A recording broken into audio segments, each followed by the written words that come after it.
Hello साथीहरू सबैजनालाई नमस्कार। आज बिहानको समयमा हामी चाहिँ यसरी पार्किङ घुम्न आएको छ। मेरा यता साइले आमा, उहाँ चाहिँ साइले आमा, यता चाहिँ हाम्रा साइला बा हुनुहुन्छ है।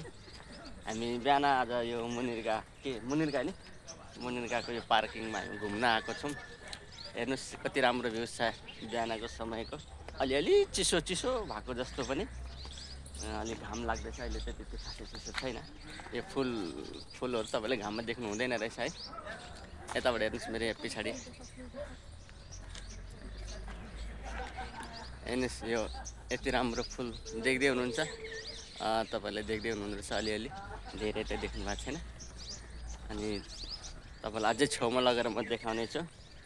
आउनुहोस्, यहाँ छेउमा गएर फुल देखाउने छु।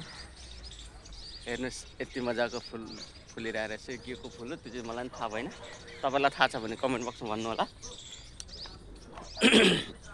अनि हाम्रो बाउ हुनुहुन्छ यहाँ, साइला बाउ। आज टिकट कतिखेर काटिदिने बाउ? अहिले खुलेपछि काटिदिनुहुन्छ अरे छोरोको लागि, केरला जानको लागि। अनि यता पार्किङ हेर्नुहोस्, त्यो पार्किङ कस्तो दामी। त्यहाँ मान्छेलाई, बच्चाहरूलाई खेल्ने रहेछ यो चाहिँ। अलि अगाडि गएर तपाईँलाई म यसको देखाउने छु। कतिजनाहरू यसरी गइरहेको छन् घुम्नुलाई, घुमिरहेछन् है।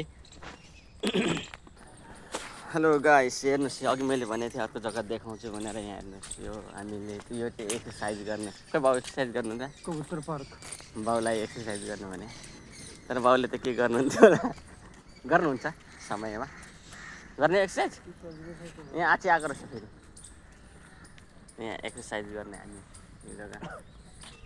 यो एउटा यस्तो घुमाउने, हाम्रो बाउले उता एक्सर्साइज गर्न आएको छ।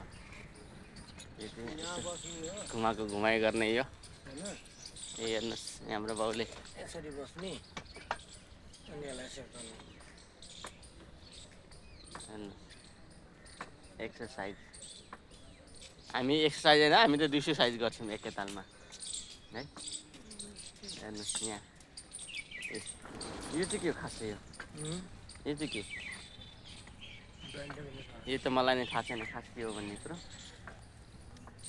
अनि एउटा यहाँ रहेछ, यो चाहिँ यो गर्ने होला। यो चाहिँ साइकल 2जना बसेर, यो साइकल 3जना बसेर रहेछ। हेर्नुहोस् यस्तो दामी पार्क छ कि यहाँनिर घुम्नलाई पनि कस्तो घुमु लाग्ने, मन लाग्ने। मेरो सानो भ्लग है, तपाईँहरूले सक्दो सेयर र लाइक गरिदिनु होला। अनि कमेन्ट बक्समा भनिदिनु होला कस्तो लाग्यो है। हामी आज बाउ, छोरा, आमा, हामी 3जना घुम्दैछौँ। सबैजनालाई बाई बाई।